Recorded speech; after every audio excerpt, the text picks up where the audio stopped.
நாம் தொடர்ந்து இந்த நியாயப்பிரமாணத்தை குறித்து பல விதங்களில் தேவனுடைய வார்த்தை போதிக்கிறவனமாக நாம் சிந்தித்து வருகிறோம். We continue to contemplate on the law according as the Bible teaches.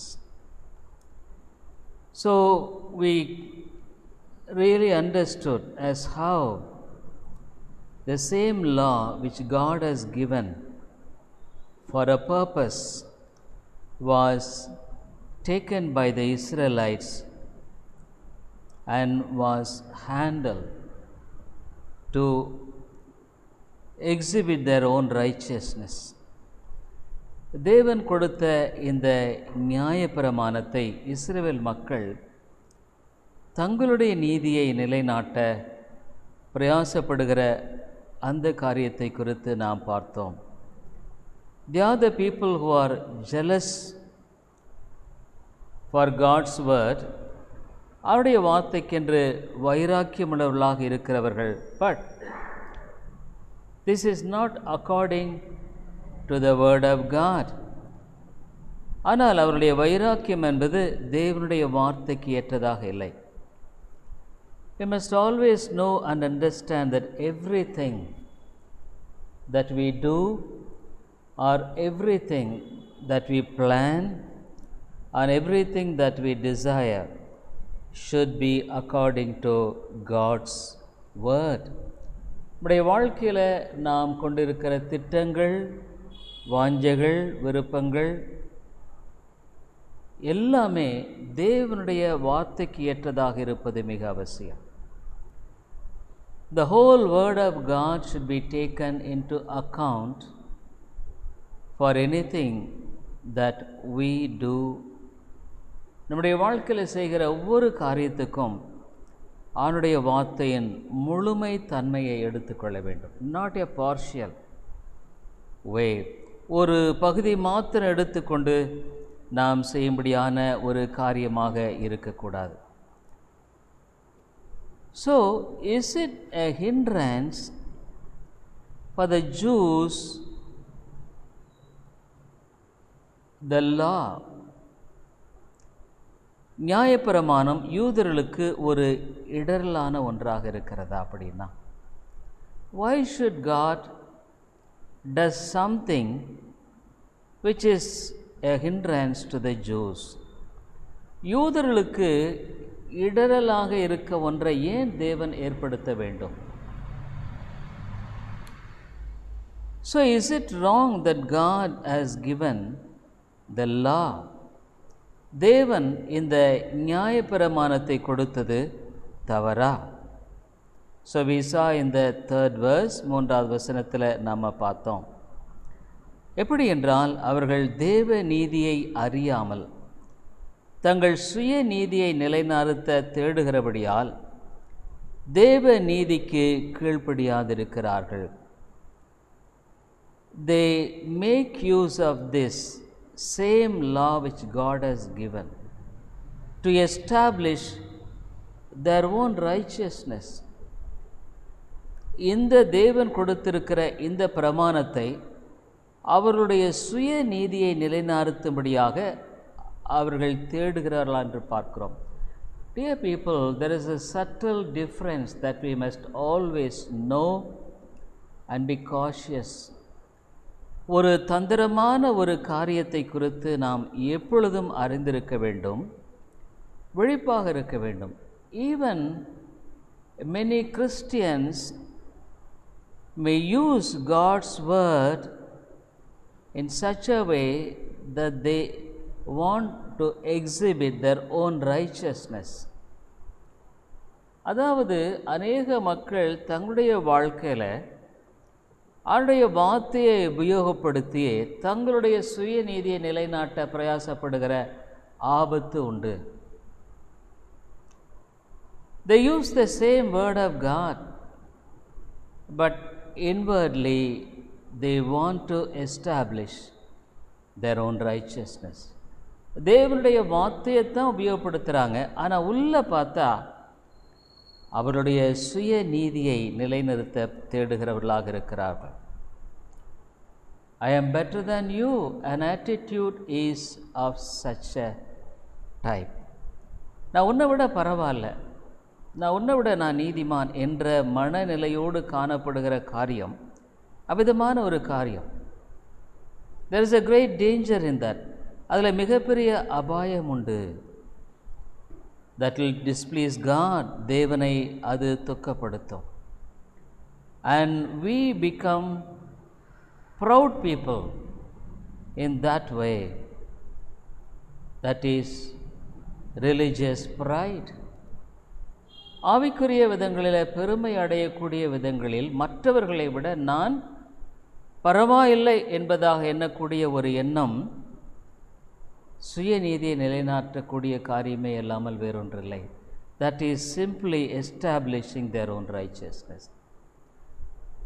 Unless the truth is being used to honor God and to glorify God and to humble ourselves, it is not the right attitude in handling God's word.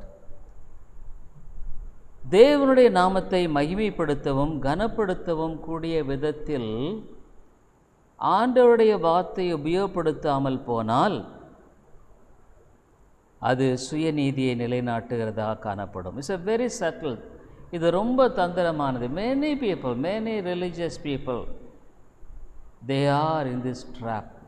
இந்த மாதிரி பிடியில் அவர்கள் சிக்குண்டு போவது இருக்கிற காரியமாக காணப்படுகிறது. Instead of glorifying God, they glorify their knowledge and the extent to which they know God's word.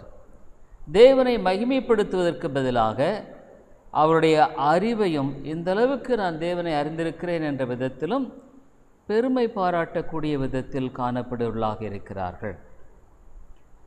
Last week we were contemplating on the 4th verse. 4வது வசனத்தை குறித்து கடந்த வாரம் நாம் சிந்தித்தோம். விசுவாசிக்கிற எவனுக்கும் நீதி உண்டாகும்படியாக கிறிஸ்து நியாயப்பிரமாணத்தின் முடிவாயிருக்கிறார். Taking this verse, many people interpret in a wrong way. இந்த வசனத்தை எடுத்து அநேக மக்கள் தவறாக வியாக்கியானப்படுத்துகிறார்கள். They say the whole law is abolished. முழு பிரமாணமுமே நீக்கப்பட்டு விட்டது. So they say that there is no need of Sabbath. ஓய்வு நாள் என்பது இல்லை. Of course we agree that there is no Sabbath in this New Testament. இந்த புதிய ஏற்பாட்டில் ஓய்வு நாள் என்பது இல்லை என்பது ஒத்துக்கொள்கிறோம். But it is changed to Lord's Day.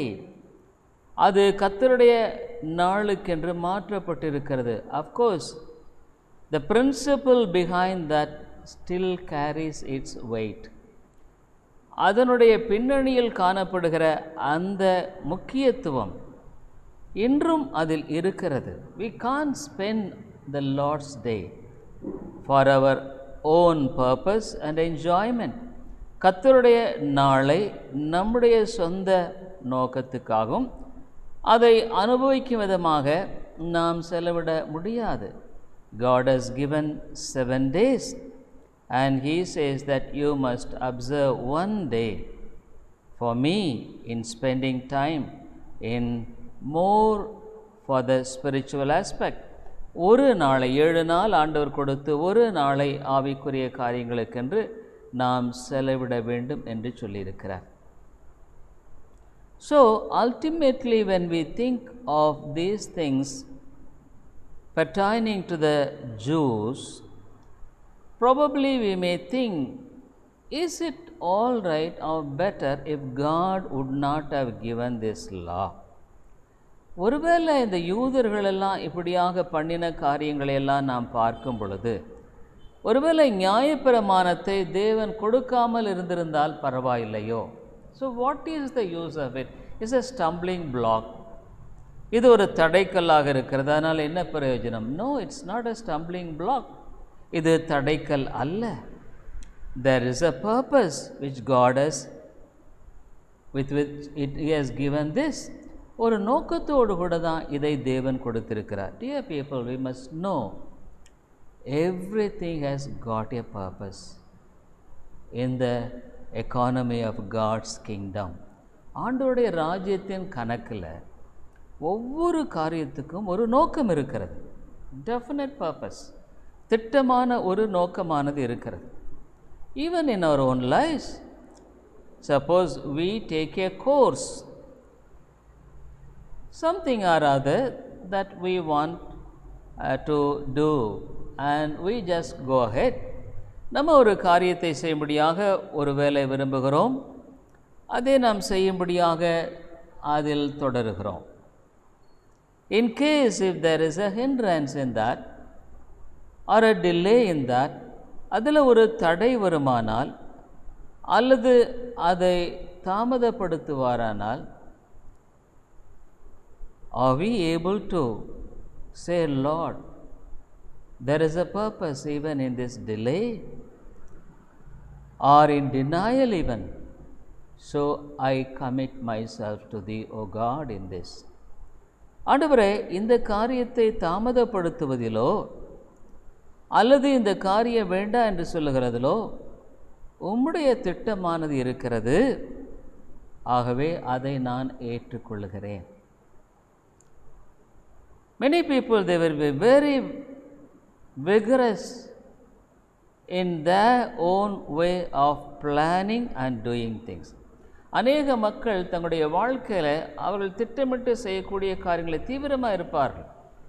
But something goes wrong, or else in the way some problem comes or something is there which hinders the course of action that we carry on, they will be upset. உடனே நம்ம செய்து கொண்டிருக்கிற ஒரு காரியத்தை இல்லை ஒரு தடை வருகிறது, அதில் ஏதோ ஒரு பிரச்சனை வருகிறது, உடனடியாக அவர்கள் மிக சோர்ந்து விடுவார்கள். they will be upset very much. ரொம்ப அதில் கலக்கம் அடைந்து விடுவார்கள். why, ஏன் இப்படி ஆச்சு? why God is not granting me help in this? ஏன் இந்த காரியத்தில் தேவன் எனக்கு உதவி செய்யவில்லை? Dear people, in everything God has got a purpose. ஒவ்வொன்றிலும் தேவன் ஒரு நோக்கத்தை வைத்திருக்கிறார். we must be, if we are spiritually right, நம் ஆவிக்குரிய பிரகாரமாக சரியாக இருப்போமானால், will be ready and happy to accept even it is not according to our plan. நம்முடைய திட்டத்துக்கு ஏற்புடையதாக அது இல்லை என்றாலும் நாம் உடனடியாக அதை ஏற்றுக்கொள்ளுகிற மனநிலை நமக்கு காணப்படும். we accept, Lord, it is you who is greater, your plan is greater, your way is greater, I am simply nothing, Lord.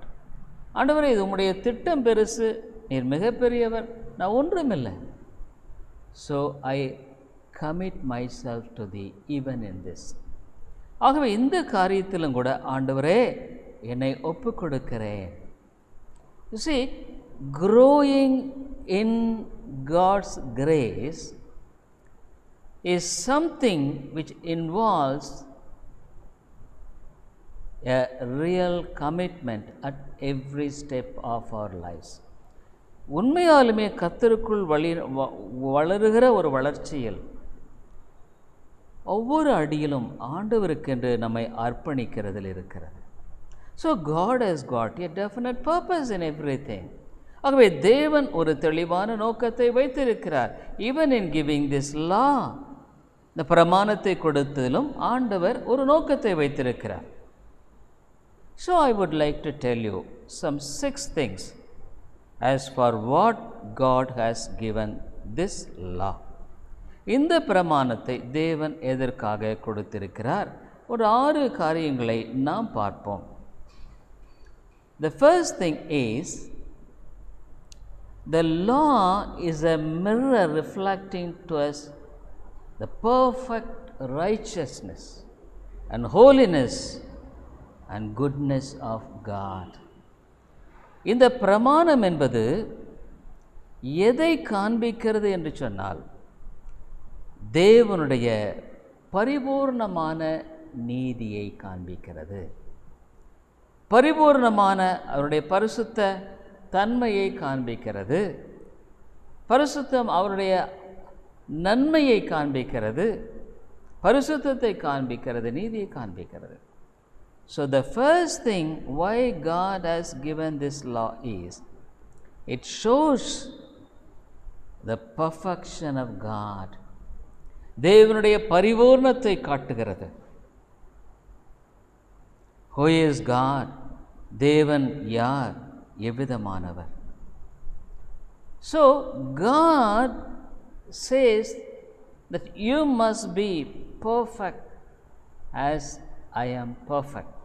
நான் பரிபூர்ணராக இருக்கிறது போல நீங்கள் பரிபூர்ணராக இருக்க வேண்டும். This is God's standard. இது தேவனுடைய அளவு. See, many times what people think, oh, God should come down to my level, to my own way of doing things. நிறைய நினைக்க என்ன, ஆண்டவர் என்னுடைய அளவுக்கு கீழே வரணும், என்னுடைய நிலைக்கு கீழே ஆண்டவர் வரணும். Of course, God is emptied himself and he came down. தன்னைத்தான் வெறுமையாக்கி முழுமையாக கீழே வந்தார், உண்மைதான். But in God's standard there is no compromise of God's holiness or perfection or even goodness. ஆகவே ஆண்டவருடைய அந்த அளவு எவ்வளோ பெரிய அளவு, அவருடைய பரிசுத்தம் எவ்வளோ பெரிய பரிசுத்தம், அவருடைய நன்மை எவ்வளோ பெரிதான பரிபூர்ணமானது என்பதை காட்டும்படியாகவே நியாயப்பிரமாணத்தை ஆண்டவர் கொடுத்திருக்கிறார். It's true, no man can really fulfill God's law in his life. எந்த ஒரு மனிதனும் நியாயப்பிரமாணத்தின் அளவில் வாழவே முடியாது. God knows it. தேவன் அறிந்திருக்கிறார். Why should he take the people of Israel to the mount of Sinai and give all the commandments? Sinai மலைக்கு இந்த மக்களை அழைத்து சென்று ஏன் ஆண்டவர் இந்த கட்டளையெல்லாம் கொடுக்க வேண்டும்? The people were living for so many years, almost 430 years in Egypt, among the people who are worshipping the idols. விக்கிரகங்களை வணங்கி கொண்டிருந்த மக்கள் மத்தியிலே இந்த இஸ்ரவேல் மக்கள் 430 ஆண்டுகள் வாழ்ந்தவர்கள். ஜெனரேஷன் ஆஃப்டர் ஜெனரேஷன், சந்ததி சந்ததியாய். They don't know the standard of God. தேவனுடைய அளவு அவர்களுக்கு தெரியாது. Dear people, we can't bring down the standard for our level of God. தேவனுடைய அந்த அளவை நம்முடைய அளவுக்கு ஒரு காலம் நம்ம கொண்டு வர முடியாது. That stands. அது அப்படியே நிற்கிறது, அவ்வளவுதான். So in order to show his perfect righteousness and all its perfection, அதனுடைய பரிபூர்ணமான நீதியை காட்டும்படியாக தேவன் அவதமாக செய்திருக்கிறார். So the Lord's first intention to give the Lord's day, the law is to show forth his perfection. Leviticus 19:2, லேவியராகமம் 19வது அதிகாரம் 2வது வசனத்தில்,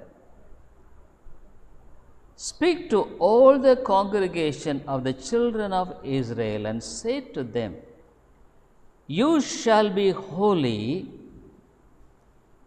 for I, the Lord your God, am holy. நீ இஸ்ரவேல் புத்திரரின் சபை அனைத்தோடும் சொல்ல வேண்டியது என்னவென்றால், உங்கள் தேவனும் கர்த்தருமாகிய நான் பரிசுத்தர், ஆகையால் நீங்களும் பரிசுத்தராயிருங்கள். You must be holy as I am holy. நான் பரிசுத்தராயிருக்கிறது போல நீங்கள் பரிசுத்தராயிருக்க வேண்டும். Can anybody live in this standard? இந்த அளவில் யாராகிலும் வாழ முடியுமா? Law reveals who God is and sheds light on the reality of an infinite gulf that separates God and man. ஆண்டவர் இந்த சட்டத்தின் மூலமாக ஆண்டவருக்கு நடுவில் இருக்கிற மிகப்பெரிய ஒரு எல்லையில்லாத பிளவை காண்பிக்கிறார்.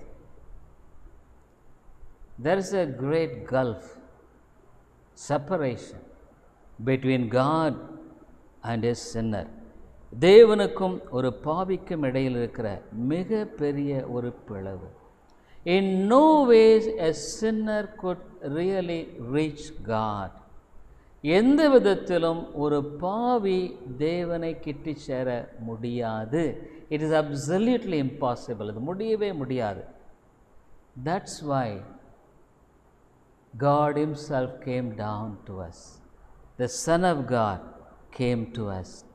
ஆகவே தான் தெய்வ குமாரன் இந்த உலகத்திலே நம்மிடத்தில் நம்மை நோக்கி வந்தார். Otherwise there is no hope at all for a sinner. ஒரு பாவிக்கு இல்லை என்றால் நம்பிக்கை என்பதே கிடையாது. So the first point of the intention of giving God's law is a mirror reflecting God. தேவன் எவ்விதமானவர் என்பதை நமக்கு காண்பிக்கும்படியாகவே நியாயப்பிரமாணம் கொடுக்கப்பட்டது. The second thing, இரண்டாவது காரியம், the law is the knowledge of sin and our own shortcomings. என்ன காப்பிக்குதுன்னா, பாவம்னா அது என்ன கொடுமை, என்ன ஒரு பயங்கரம், நம்மால் அதை மேற்கொண்டு வாழவே முடியாது. So the law is the knowledge of sin. பாவத்தை குறித்த ஒரு அறிவை கொடுக்கிறது. அது என்ன ஒரு பயங்கரம், என்ன ஒன்று. But it shows our own shortcomings. நம்மளால ஒண்ணுமே முடியாதுப்பா. It reveals what sin is and that we cannot be righteous by the law. அது என்ன காமிக்கிறதுன்னா, பாவம்னா என்ன, நம்ம ஒரு நாளும் இந்த நீதியினால, இந்த நியாயப்பிரமாணத்தினால நீதி ஆக முடியாது. But in Romans 10:5 God says, ரோமர் 10:5 மோசே நியாயப்பிரமாணத்தினால் ஆகும் நீதியை குறித்து, இவைகளை செய்கிற மனுஷன் இவைகளால் பிழைப்பான் என்று எழுதியிருக்கிறான். It's true. Moses has written, if you fulfill the law, you will live. நீ பிழைப்பப்பா. But I am dead. நான் செத்து போயிருக்கிறேன்.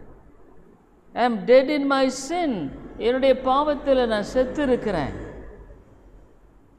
How can I fulfill such a God's holy law in my life? அப்படியான நான் மனுஷன் ஆண்டவருடைய பரிசுத்த நீதியை எப்படி நான் நிறைவேற்ற முடியும்? இட்ஸ் இம்பாசிபிள், முடியவே முடியாது. That's why we deny Pelagianism, semi-Pelagianism, Arminianism. இதெல்லாம் ஒரே இதில் வருது.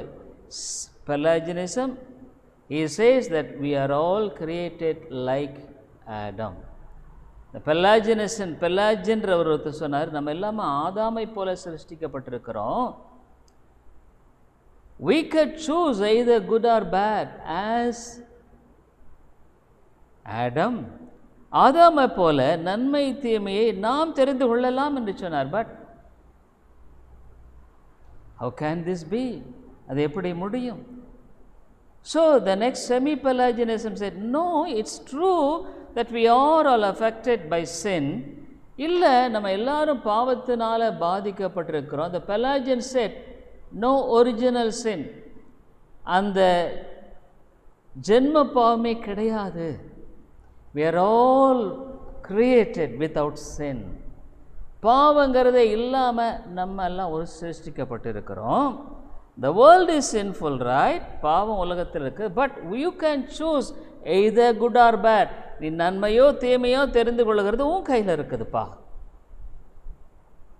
செமி-பெலாஜியனிசம் செமி-பெலாஜியனிசம்ன்றது சொன்னாங்க, இல்லை, the world is affected by sin and we are also affected by sin. உலகம் பாவத்தினால பாதிக்கப்பட்டிருக்கிறது, நம்மளும் பாதிக்கப்பட்டு தான் இருக்கிறோம். But there is certain amount of strength given to us to take a decision, to accept or to reject. ஆனால் கொஞ்சம் நமக்கு பலம் இருக்குது. அப்போ இந்த ஆண்டுடைய பிரமாணத்தை அவரை ஏற்றுக்கொள்ளாததை நம்ம கையில் கொஞ்சம் இருக்குது. So we must seek God's help and we must seek God. ஆண்டுடைய உதவியை தேடி நம்ம தேவனை கண்டுபிடிக்கணும். So all the teachings of today is the same. அந்த போதனை தான் இன்றைக்கு அதிகமாய் காணப்படுது. It was enlightened after John Calvin, the person Arminius, and it continues until today.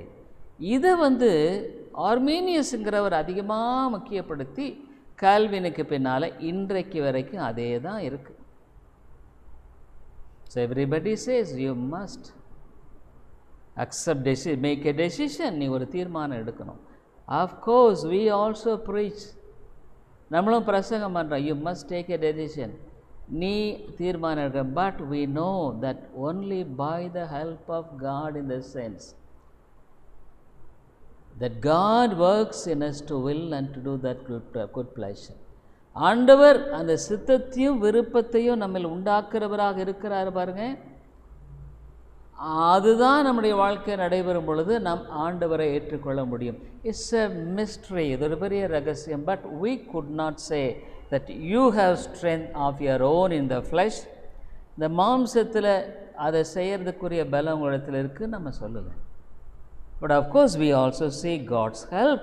அவருடைய உதவியை நம்ம தேடுகிறோம். But we know that God will work in that person. தேவன் அந்த நபரில் கிரியை செய்வார். To will and to do his good pleasure. அந்த விருப்பத்தையும் செய்யும் தேவன் உண்டாக்குவார். So where is the part of man's contribution in that? Is there a contribution or not? மனுஷனுடைய பங்களிப்பு அது எங்கே இருக்கிறது? அதில் இருக்குதா இல்லையா? It's a great mystery. When God works, we act as though we act ourselves. ஆண்டவர் கிரியை செய்யும் பொழுது நாமவே அவ்விதமாக அந்த விதத்தில் கிரியை செய்கிறவர்களைப் போல காணப்படுகிறோம். St. Paul said, I labored more than all other people. மற்ற எல்லாரை விட அதிகமாக நான் பிரயாசப்பட்டேன். But it is not I, ஆனால் நான் அல்ல, என்னோடு கூட இருந்த கிருபையை அப்படி செய்தது. It is his grace that made me to labour more. அதிகமாய் தேவனுக்கென்று உழைக்கும்படியான கிருபையினாலே நான் இதை செய்தேன். So there is no boasting at all. The difference is boasting. இதில் வித்தியாசம் என்னென்னா அந்த பெருமை பாராட்டல். Armenian he boasts himself inwardly. I have chosen God. தேவனை நான் தெரிந்து கொண்டிருக்கிறேன்.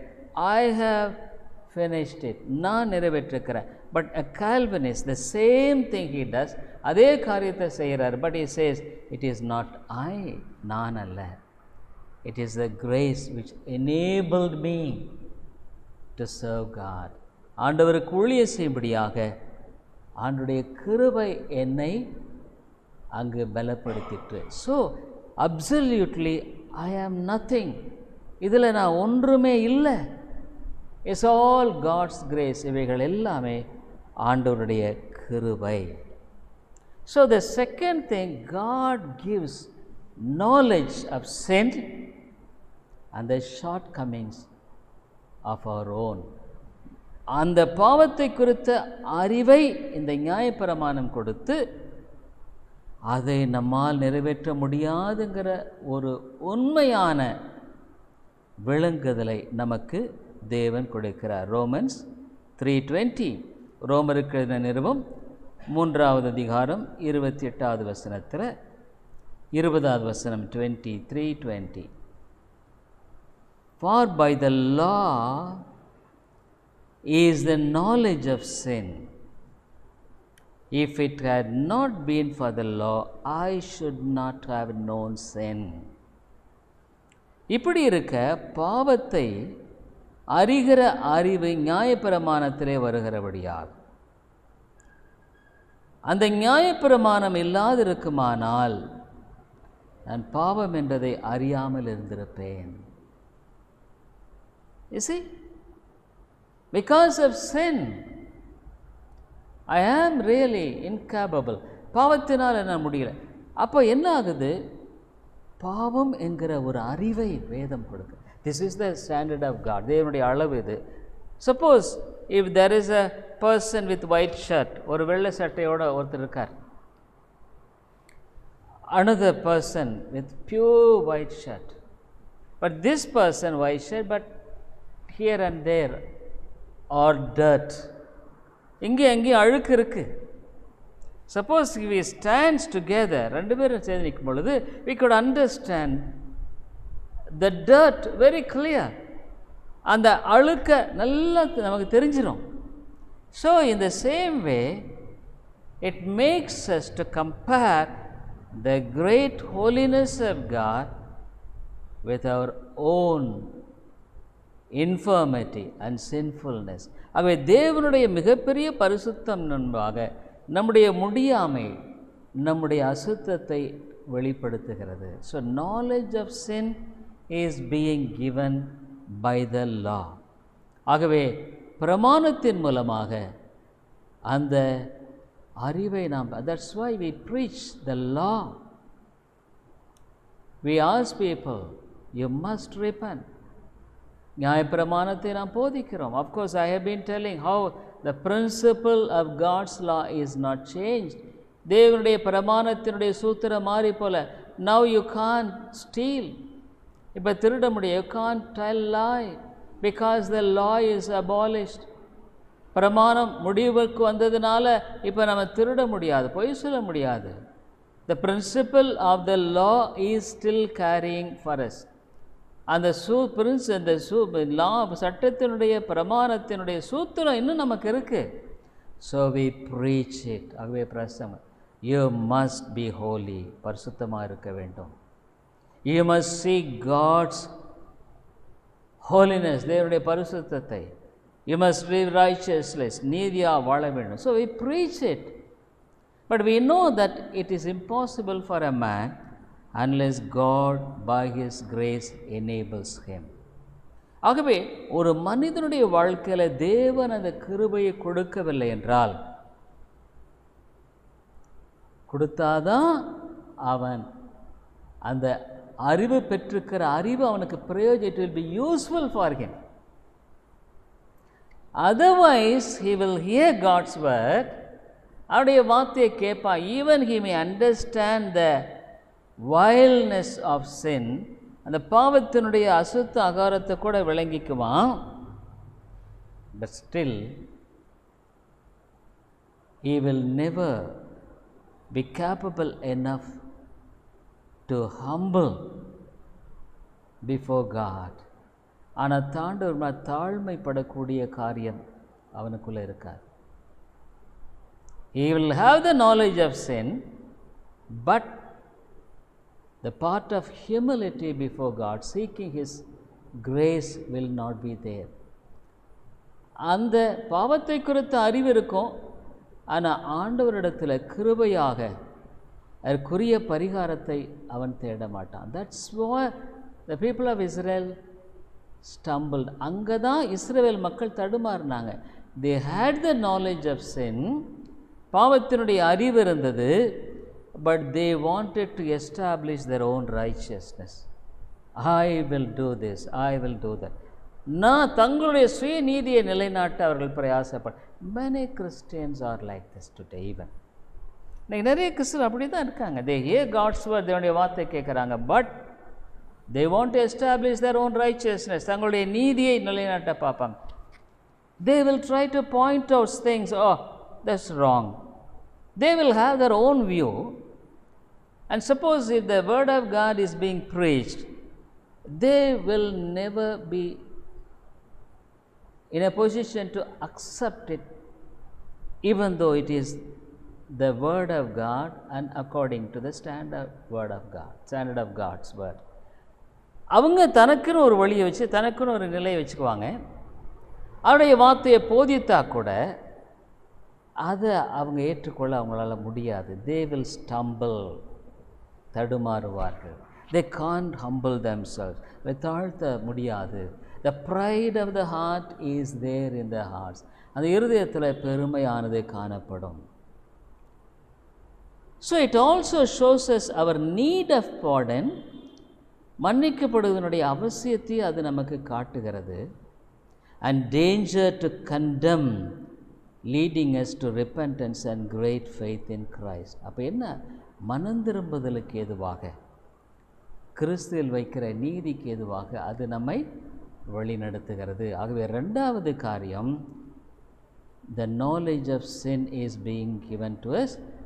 It leads us to repentance and seek by faith the righteousness of Jesus Christ. ஆகவே பாவத்தை குறித்த அறிவை கொடுத்து அதன் மூலமாக நம்முடைய வாழ்க்கையில் கிறிஸ்துவின் நீதியை தேடும்படியாக நம்மை வழி. ஐ ஆம் எம்டி, ஒன்றுமில்லை, அப்சல்யூட்லி ஜீரோ, நான் ஒன்றுமே இல்லை, சைபர். So I should have Jesus Christ died for me and he earned righteousness for me, freely he gives me.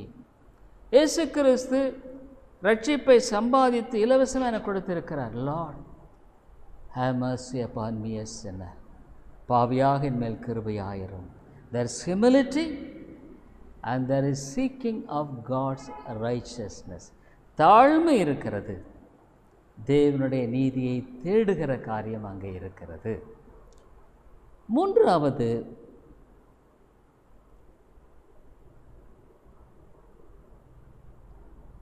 reveals to man who he is. அவன் யாருங்கிறத துல்லியமாய் பிரமாணம் காட்டு, ஆவிக்குரிய அந்த அறிவை கொடுக்கிறது. மூன்றாவது, but he shows very specifically, மிக மிக தெளிவாக நம்ம ஒவ்வொருத்தரையும் யாருங்கிறத காட்டுகிறது. each and every one of us, who am I? See people, dear people, there are so many variation among Christians. நிறைய கிறிஸ்துவ மத்தியில் வித்தியாசம். ஈவன் so called Christians, அங்கே பார்த்தீங்கன்னா கிறிஸ்தவர்கள் சொல்லப்படுவர்கள் வர so many ways in which they want to show forth themselves as though they are right. தாங்க சரிங்கிறத காமிக்க. some people will show I have a better knowledge, எனக்கு நல்ல அறிவு இருக்கிறது, I know that, எனக்கு அது தெரியும். so there are so many kinds of expressions by which they show that they are knowledgeable people. அங்கே எப்படியோ அதில் எனக்கு அதெல்லாம் தெரியுங்க, எனக்கெல்லாம் புரியும், எனக்கு இதெல்லாம் தெரியுங்க, எனக்கு தெரியும், I know that. but the law reveals who you are. நீ யாருங்கிறது அது உள்ள காட்டுது.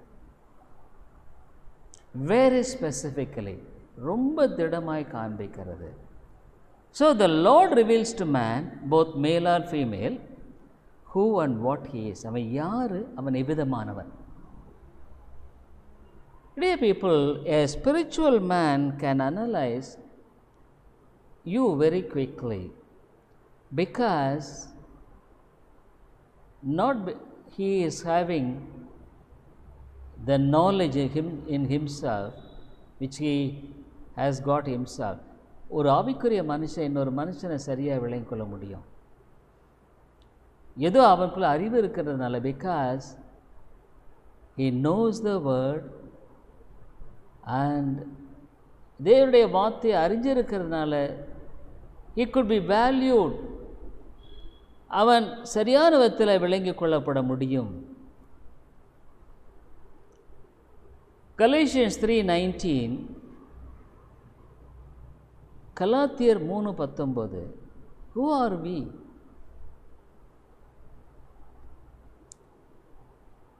Why then the law? It was added because of transgressions, till the seed should come to whom the promises was made, and it was ordained by angels in the hand of a mediator.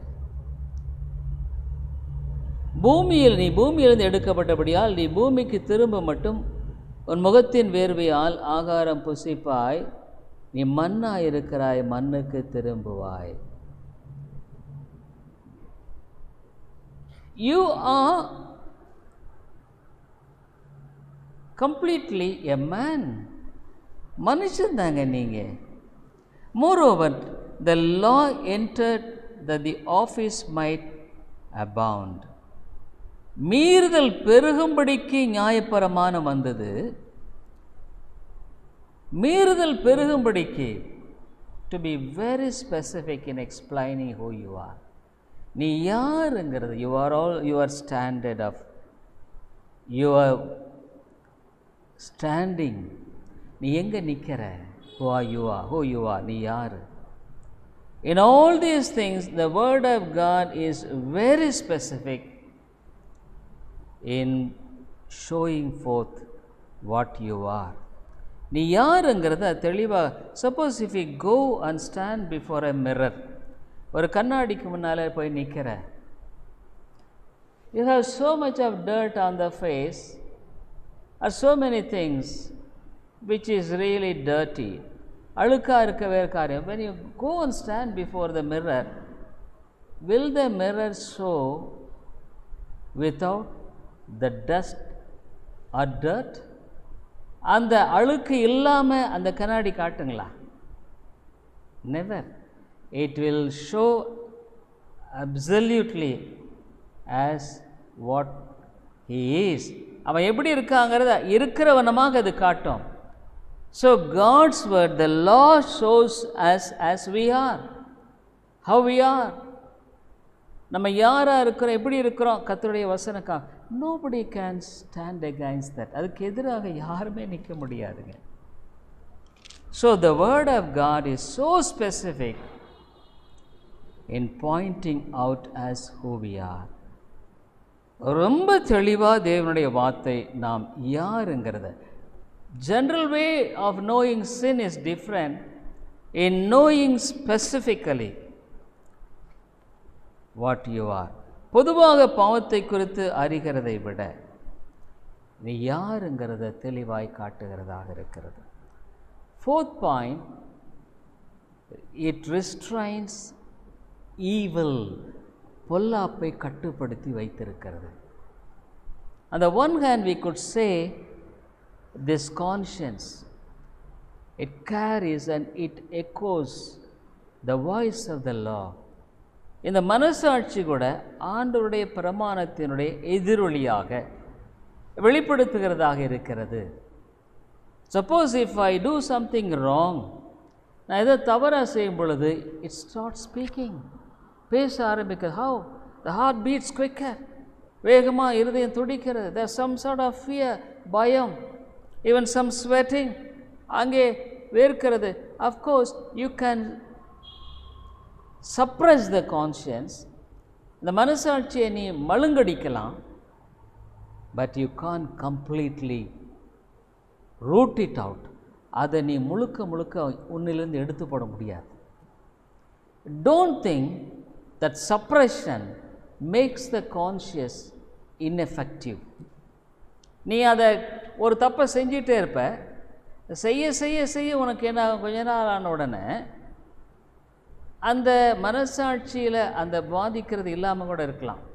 Suppose you continue to do the same sin, same wrong thing, you suppress the conscious and you may not have even you are suppress the voice of the conscience.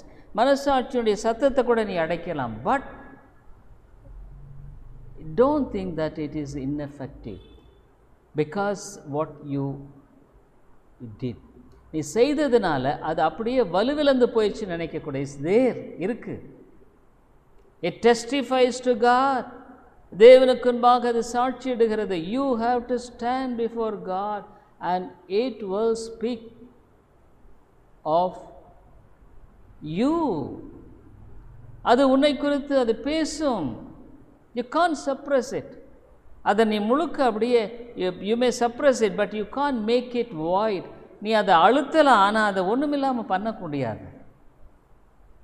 So many people what they, because they continuously do this, அது தொடர்ந்து செய்யும் பொழுது one way or other they are not being disturbed by the voice of the conscience.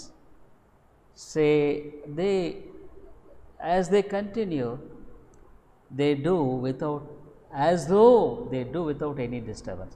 ஆரம்பத்தில் அந்த மனசாட்சி அப்படியே துடிச்சிக்கிட்டு கஷ்டப்பட்டு இருந்து, ஐயோ இப்படி பேசுகிற அப்படி பேசுகிறேன். அப்புறம் நாளாக என்ன ஆகுது, அந்த ஒரு அழுத்தம், அந்த ஒரு அந்த பாரம் நமக்கு இல்லாமல் நம்ம தானாகவே அந்த பாவத்தை எந்த பிரச்சனை இல்லாமல் செய்கிறதுக்கு நாம் செய்ய ஆரம்பித்து விடும்படியான ஒரு நிலைக்கு போயிடுறோம். That's the most dangerous thing. அது ரொம்ப ரொம்ப அபாயகரமானது.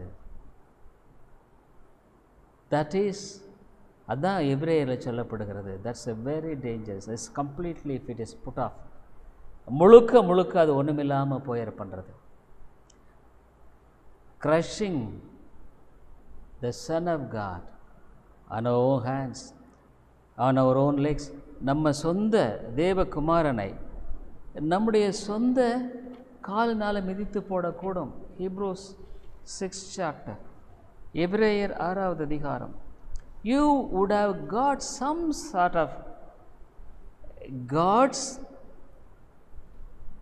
privileges. You may enjoy some sorts of privileges of God. கொஞ்சம் ஆண்டவருடைய கிருபை தயவையெல்லாம் நீங்கள் ருசித்திருப்பீங்க. But now you are crushing the conscience continuously and deliberately. இப்போ நீ அதை என்ன பண்ணுற, அந்த மனசாட்சியை அப்படியே நசுக்கிற. அதை நீ நசுக்க அந்த மனசாட்சியினுடைய குத்தல் போயிடும். You will never have that prickness of that voice of the conscience. But don't think that you can escape from God's judgment. தேவனுடைய நியாய பிரமாண தண்டனையிலிருந்து நீ தப்பிக்கொள்ளலாம்னு நினைக்கக்கூடாது. Some people will think, if they close their eyes, they will think the whole world is dark. But is it dark? கண்ணை மூடிட்டா முழு உலகமே இருண்டதை போல காணப்படுகிறது. So many young people live like this. அப்படி தான் வாழ்ந்துட்டு இருக்காங்க. Until God's judgment strikes sometimes. ஆண்டவருடைய தண்டனை அவர்களை அடிக்கு மட்டுமா கூட சில சமயத்தில் பைபிளில் we see some of the examples பார்க்குறோம். How when Aaron's 2 sons, they took the strange fire inside the sanctuary, God strikes them. அந்த இடத்துல ஆண்டவர்கள் அடிக்கிறார். Of course God is so patient. தேவன் பொறுமையுள்ளவராக இருக்கிறார். God is not dealing with that always. எப்போ அப்படி இது பண்ணுறதில்ல.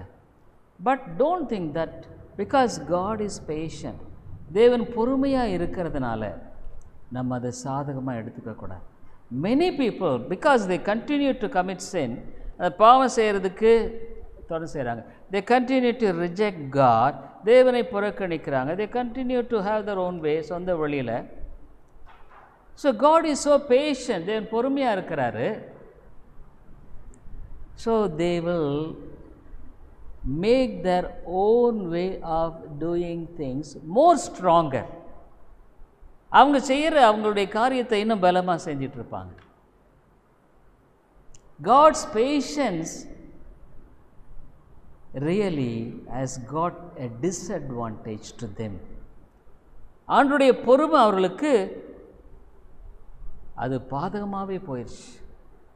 ஸோ த டபுள் ஜட்ஜ்மெண்ட், ரெண்டு மடங்கான அடி நியாயத்தீர்ப்பு. இங்கேயும் அடி, அண்ட் இன் இட்டர்னிட்டி, இங்கேயும் அடி கிடைக்கும், அங்கேயும் அடி கிடைக்கும்.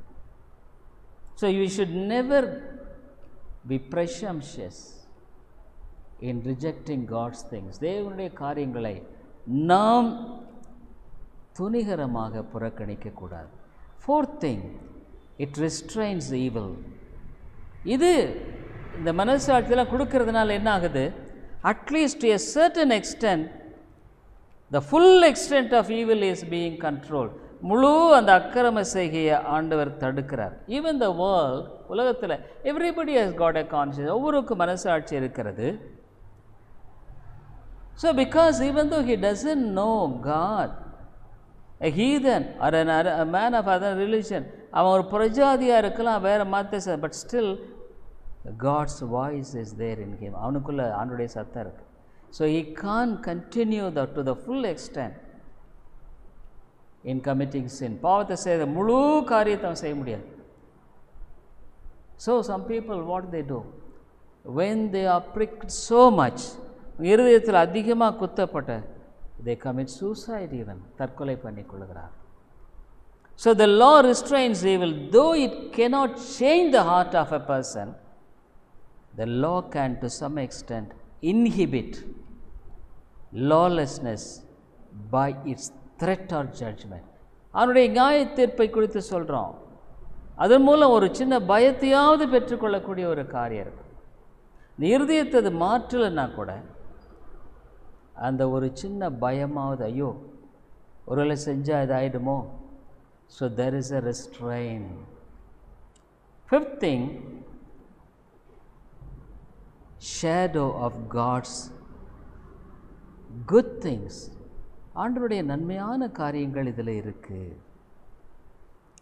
ஹீப்ரூ 10:1, எபிரேயர் 10:1 நாம் இவ்விதமாய் வாசிக்கிறோம்.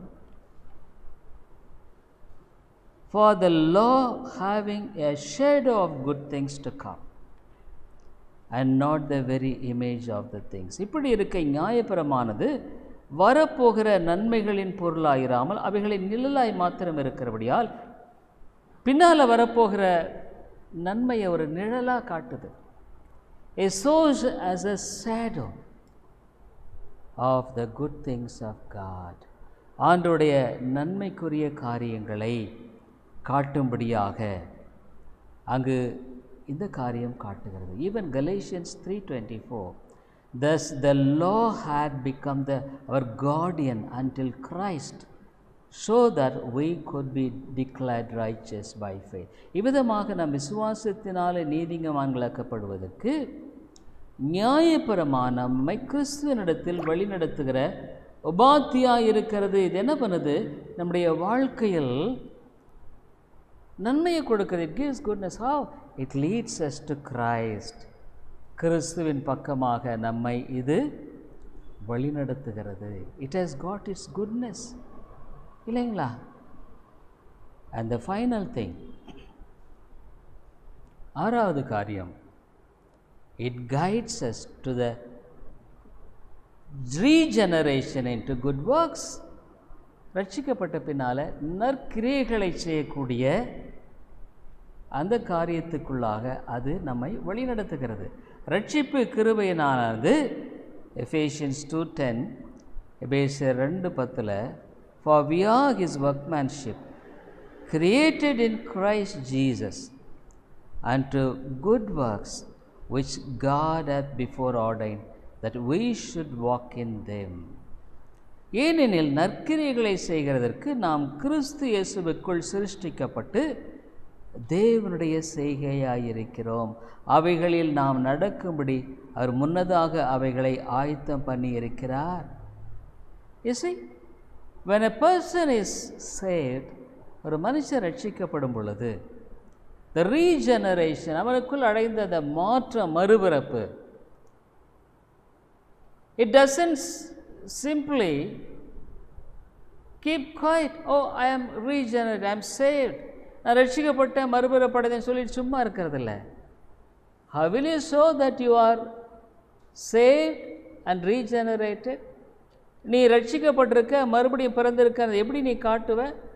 By your good works, நற்கிரிகளன், by seeking God, தேவனை தேடுவதில், by being faithful to the church, சபைக்கு உண்மையாக இருப்பதில், by being in fellowship with God's children, because they are the children of God, தேவனுடைய பிள்ளைகளோட ஐக்கியம் கொள்ளும்படிய காரியத்தில், in laboring for the Lord, ஆண்டு உழைக்கிறதுல, in contributing to the development of the church, சபையினுடைய வளர்ச்சியில் கொடுக்கிற காரியத்தில், in testifying to others about Christ, இயேசுவை குறித்து மற்ற இடத்துல சாட்சி எடுக்கிறது. So many things are there, அநேக காரியங்கள். So when he is saved, ரட்சிக்கப்படும் பொழுது, it is not merely giving some money or doing some good things as the world calculates. உலகம் கணக்கிடுறவர் ஏதோ கொஞ்சம் பணம், அதில் of course we will, நம்ம செய்வோம், but altogether a spiritual wholeness, ஒரு ஆவிக்குரிய முழு தன்மை. We will be useful in God's kingdom, அவருடைய ராஜ்யத்தில். He will not be selfish, சுயநலமான. He will have a concern. He has a concern for the church and for its growth. சபையை குறித்து, அதனுடைய வளர்ச்சியை குறித்து. He has got a concern for its work, for all things that is involved in the church. சபையில் செய்யப்படுகிற எல்லா காரியங்களை குறித்த ஒரு கணிப்பு. So it's a wholesome one. So it guides us to the regeneration and to the good works that God has planned for us. இது எப்படி வழி நடத்துதுன்னா, ஆண்டவர் நமக்குன்னு என்ன திட்டம் வச்சிருக்கிறாரோ அந்த திட்டத்தின் வழியாக நாம் நன்மைகளை செய்கிறவர்களாய் நாம் வழி நடத்தப்படுகிறோம். According to God's plan. We have got different talents, each one of us. நமக்கு வித்தியாசமான தாளந்துகள் இருக்குது. So everybody has got a different talent which may not have possessed by another brother or sister. இன்னொரு சகோதரனோ சௌரியை பெற்றிருக்கிற தாளம் இந்த சகோதரனிடத்தில் இருக்காது. So he contributes for the church and for the ministry, சபைக்காக, ஊழியத்துக்காக, according to the talent which he has, God has given to him. ஆண்டவர் அவனுக்கு கொடுத்த தாளந்தின்படி அவன் செயல்பட ஆரம்பிக்கிறான். The Lord tells us that will please our heavenly Father. பரலோக பிதாவை நாம் பிரியப்படுத்தும்படியாக அங்கு சட்டம் சொல்லுகிறது, நியாயப்பிரமாணம் சொல்லுகிறது. So we will do it. Jesus was speaking of this third use of the law when he said that those who became his disciples must be taught to keep the law and to do all that is commanded, and that it is obedience to his commands that will prove one's love for him. இந்த பிரமாணங்களுக்கு கீழ்ப்படுகிறதன் மூலமாக அவருடைய அன்பை நாம் அவரில் அன்பு கூறுகிறோம். Because of that we love our brothers and sisters, சகோதர சகோதரிகளை நேசிக்கிறோம். So a person who is saved, how could we really testify or we can assure that he is saved? ஒரு மனுஷன் ரட்சிக்கப்பட்டிருக்காங்கிறத எப்படி நம்ம சாட்சியிட முடியும், அதை நிச்சயப்படுத்த முடியும்? By the way of works he expresses, by the way of his doing in the kingdom of God. தேவனுடைய ராஜ்யத்தில் அவன் எப்படி செய்யறான், அவன் எப்படி அவன் நடக்கிறான். So that's also this brother or this sister truly is saved, இன்மையாலுமே ரட்சிக்கப்பட்டிருக்காங்க. So the law has got wonderful things for us to lead us for a more fruitful spiritual life. ஆக பிரமாணம் என்பது நம்முடைய வாழ்க்கையில் ஒரு நல்ல ஒரு ஆவிக்குரிய வாழ்க்கையை நாம் வழி நடத்த நமக்கு உதவி செய்கிறது. லெட்ஸ் ப்ரே, ஜெபிப்போம். கிருபையுள்ள நல்ல ஆண்டவரே, நன்றியோடு நாங்கள் மெய் துதிக்கிறோம். பிரமாணம் என்பது, நியாய பிரமாணம் என்பது எங்களுடைய ஆவிக்குரிய வாழ்க்கைக்கு எவ்வளவு நன்மையானதாக இருக்கிறது. ஆகவே இந்த வேளையில் எங்களை நாங்கள் ஒப்புக் கொடுக்கிறோம். ஆண்டவரே, உடைய நியாய பிரமாணத்தை எங்களுக்கு கொடுத்து பக்கமாய் வழிநடத்தவும், எவ்வளோ நல்ல காரியங்கள் இருக்கிறது எங்களை அறிந்து கொண்டு உம்முடைய எவ்வளோ நீர் பரிசுத்த நீதியுள்ள கருத்து விளங்கி கொண்டு அந்த அளவுக்குள்ளாய் வாழுகிற ஒரு அருமையான வாழ்க்கைக்குள்ளாக நாங்கள் பிரவேசிக்கிற கிருபையை பெற்று வாழ உதவி செய்கிறதற்காய் ஸ்தோத்திரம். உம்மை மகிமைப்படுத்தும் இயேசுவின் நாமத்தில் ஜெபிக்கிறோம் எங்கள் நல்ல பிதாவே, ஆமேன்.